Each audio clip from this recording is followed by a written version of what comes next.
Oud-Dorp-haven. Over Oud-Dorp-haven vond ik online vooral veel discussies over überhaupt wel mag gesurfd worden. Spoiler alert, het mag. En voor een stuk ook niet. Ontdek hoe in deze video. En voor mij ligt er een spot met echt plat water. Ik heb mijn zoutje opgesteld, een 6,8 op een 110 liter bordje. Het ziet er op het eerste gezicht heel vlagerig uit, wat ik raar vind. Oké, er staat geen boom vlakbij, maar misschien is het door het land dat landinwaarts is dat vlagerig is. Maar voor het moment is het in ups en downs. De Mathieu van Belgian Rockets die zit al op het water. Ik ga hem vergezellen. Let's go! Oud-Dorp is een dorp in de gemeente Goeree-Overflakkee, gelegen aan het Grevelingenmeer. Omdat het Grevelingenmeer afgesloten is van de zee, heb je hier geen getijden, stroming of deining. In en rond Oud-Dorp liggen verschillende bekende surfspots, zoals Brouwersdam Kabelaarsbank aan de binnenzijde en een noordzeekant van Brouwersdam aan de zeezijde, maar dus ook Oud-Dorp-haven. Een vlakwaterspot perfect voor freeride, freestyle en leuke speed sessions.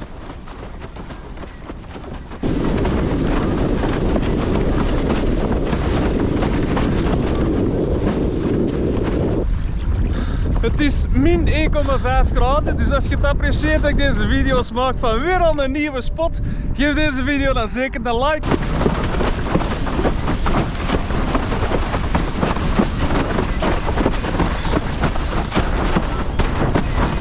Ik denk dat ik nu ongeveer 300 meter van de dijk afsta. Ik heb een paar rakjes in het meer gedaan en de bedoeling is nu om richting van de dammetjes te gaan en eigenlijk aan de kant van het meer tegen de dammetjes mogen we nog varen. We mogen absoluut niet achter de dammetjes gaan, want dat is verboden gebied. Maar nu dus een beetje oplopen en richting de dammetjes toe.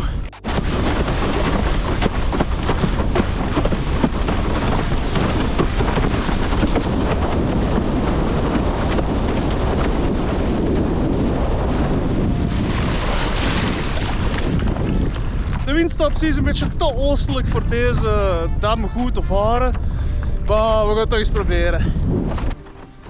Vandaag hebben we noordoostenwind. De wind draaide gedurende de dag lichtjes van oost naar noord. En ik denk dat deze wind perfect was. Je kan aan de dam varen in de toegelaten vaarzone op plat water. Er was voor ons geen reden om hoger aan de wind tussen de twee dammen te varen. Eens je richting de dam vaart, wordt het water vlakker.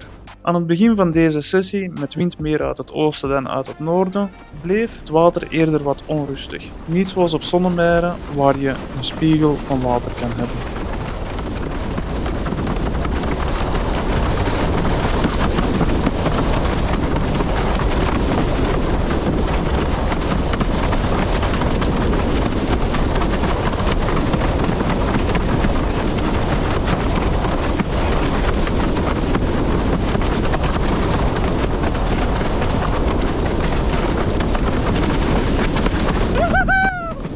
Het fijne aan deze spot is dat je bijna overal kan staan. Dit maakt het perfect om in deze koude temperaturen een gijben te oefenen of om gewoon te cruisen.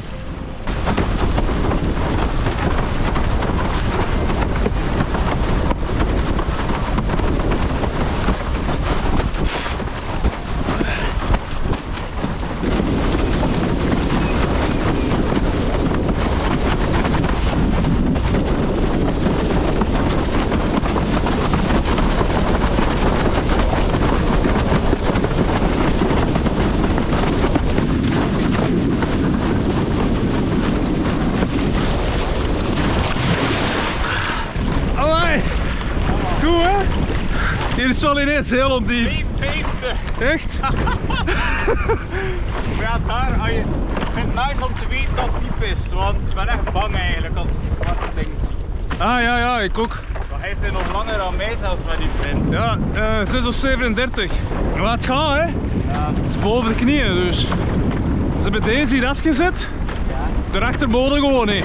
Hier wel. Het tweede, en dan heb je hier nog de eerste dat wij zien. Ja. En daartussen zit eigenlijk mijn kanaal. Ah ja. En daar varen ze op, voornamelijk met zuidwest. Ja. Dan komt die zo, Ah ja. is die helemaal open.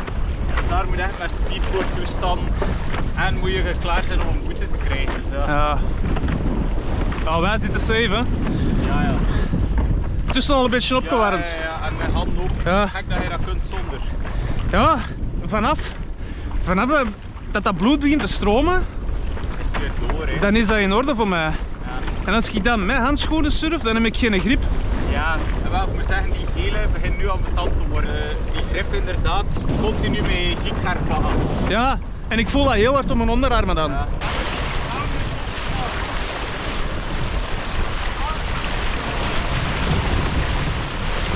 Oh.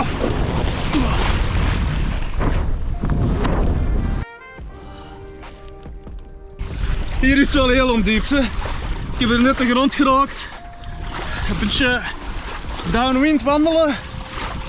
Totdat het water terug aan mijn heupen is. Ik begin wel enorm koude voeten te krijgen.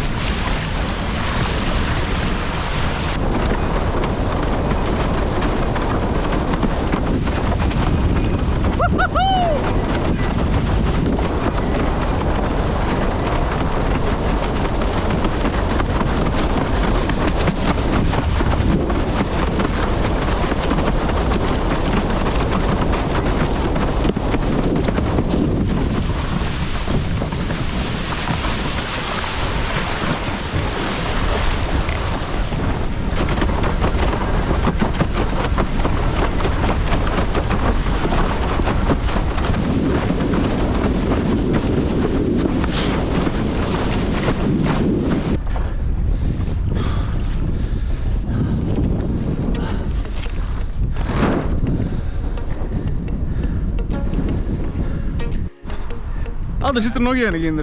Ah, twee.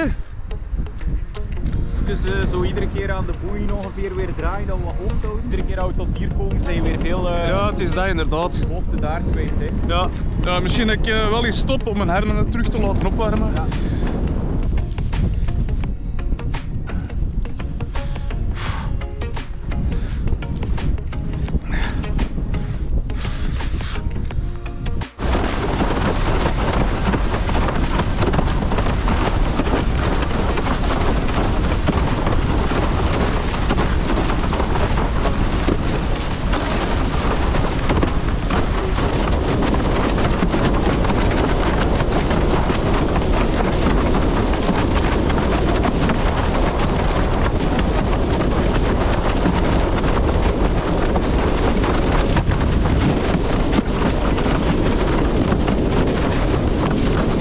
Precies wat minder choppen, hè?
Deze video begon met dat ik zei dat er online over deze spot veel discussies zijn. En deze video zou voor mij geen goed einde hebben als ik niet een klein beetje meer duidelijkheid kon brengen na mijn research. Een dik pluspunt is dat er op de parking van deze spot een kaart staat. Hier zie je duidelijk waar je niet mag surfen, maar deze kaart is niet compleet. Als we de maritieme kaart van Garmin hierover leggen, krijgen we een beter overzicht. Hierop wordt de in rood afgebakende zone duidelijker. Als je dan mijn GPS-tracking van de sessie erover legt, zie je dat ik verschillende keren in de verboden zone geweest ben, zonder het te weten. Hier kwam ik pas achter nadat ik de GPS-tracking vergeleek met de marinekaart. Ik kan me niet herinneren dat ik in het water hiervoor markeringen zag. In het beleid van het Grevelingenmeer uit 1982 blijkt dat windsurfers geen negatieve invloed op de natuurfunctie hebben. We zien hier ook dat de windsurfspot van Ouddorp Haven in delen is aangeduid. Een recreatiegebied, een overgangszone en een natuurgebied. Ook kon ik in de versie van 2015 terugvinden dat de zone die in het beleid uit 1982 aangeduid werd als natuurgebied beperkt toegankelijk is en vanaf 2016 wordt deze zone niet toegestaan. Voor de kitesurfers is het nog erger. Er zijn slechts 2 locaties waar kitesurfen is toegestaan en beide spots zijn aan de Grevelingendam. De hoeveelheid overtredingen worden bijgehouden. Meer info hierover in mijn spotreview over Grevelingendam. Maar eigenlijk draait alles hierom. Wat mag niet? In gesloten gebieden komen. Uitgezonderd excursies en rondleidingen met een vergunning. Gesloten gebieden staan aangegeven op de kaart en met borden. Zoals deze kaart van de toegangsbeperking of deze van de Grevelingen. Al de documenten kan je terugvinden in de beschrijving van de video. Ik vond het heel leerrijk om deze video te maken. Wat denk jij van deze situatie? Is de strenge trend rechtvaardig of moeten windsurfers meer vrijheid krijgen?